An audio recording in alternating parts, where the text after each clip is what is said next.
Parlo was a Roblox YouTuber with hundreds of thousands of subscribers who became one of the biggest commentary and drama creators on the entire platform. For years, Parlo was known as the person exposing bad actors in the Roblox community, bringing attention to creators like Fave and others who were later confirmed to have done genuinely horrible things. At first, he was seen as a beacon of hope, someone who wasn't afraid to speak up and protect the community when no one else would. Instead of just exposing others, Parlo began finding himself at the center of controversy, much of it involving his own behavior. And all of this eventually led to his channel being completely wiped from YouTube, his reputation being destroyed, and his name becoming one of the most controversial in Roblox history. And this didn't happen overnight. There were years of mistakes, warnings, and decisions that slowly built up his downfall. So in today's video, we're going to be breaking down what happened to Roblox's most hated YouTuber, Parlo. Real quick, if you enjoy long form Roblox commentary like this, feel free to subscribe, but either way, let's go ahead and jump right into it because the story gets crazy.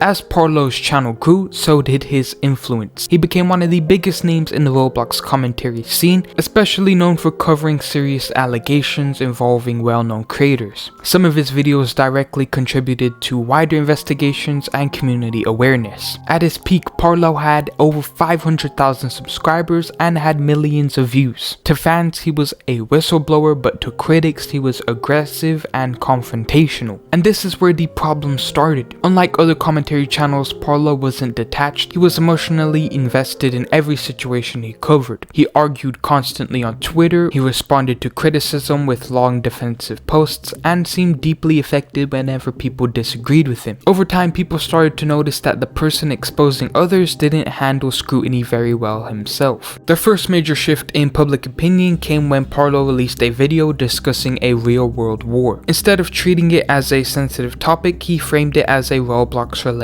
drama and monetized it. For many people, this crossed a line. Even fans who supported his exposés felt uncomfortable with how he handled something so serious. Critics accused him of using tragedy for content, and while Parlo responded defensively, the damage was already done. From this point on, his reputation was split. Some still supported him, others started viewing him as irresponsible. But despite the backlash, his channel survived. As Parlo continued growing, attention turned to his Discord community. People began questioning who he trusted behind the scenes and who he gave power to. One of the most damaging controversies involved his association with someone named Nathrix, who was later exposed for extremely disturbing behavior. Allegations surfaced that Parlo remained connected to Nathrix even after the exposure. While not every detail was publicly confirmed, this situation raised serious concerns. This was the first time many people openly questioned whether Parlo practiced the standard he demanded from others.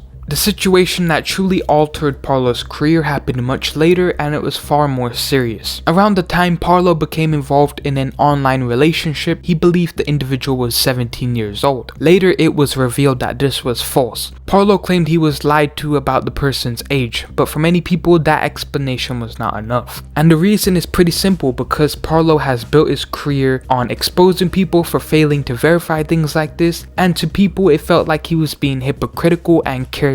This situation escalated further when a report was filed. Parlo was arrested, he was held for roughly 12 hours and then later released. There was no conviction and he was not officially labeled as a criminal, but his reputation took a massive hit. At this point, his audience was deeply divided. Some people felt sympathy and believed it was an honest mistake. Others believed that this should have never happened in the first place. Following the arrest, Parlo publicly spoke about the situation. He expressed anger, frustration, and claimed that the experience ruined him financially and emotionally. Surprisingly, a portion of his audience still supported him, and this support led directly to the next controversy.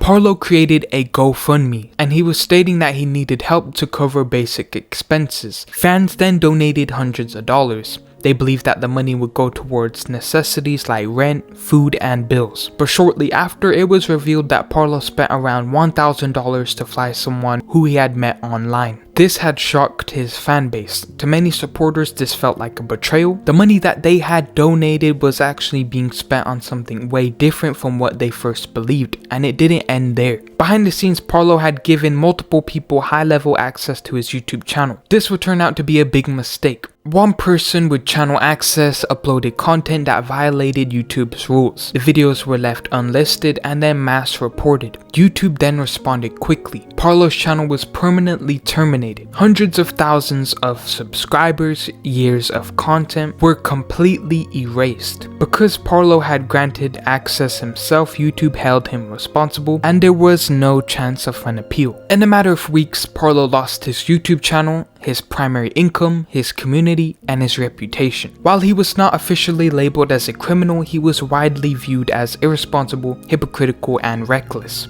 especially towards the fans who supported him and donated money. The man who built his whole platform exposing people had been outdone by his own decisions. As for some final thoughts, Parlo had potential to become one of the biggest Roblox creators. At times he genuinely did good for the community, but repeated poor judgment, emotional reactions, and refusal to step back ultimately destroyed everything he built. This wasn't one mistake, it was a pattern. And in the end, Roblox's most hated YouTuber didn't lose everything because of cancellation. He lost everything because he never learned when to stop. But let me know what you guys think in the comments down below. If you like this type of documentary style of video, make sure hit that subscribe button. Comment who I should cover next. This has been MoneyRBLX and take care.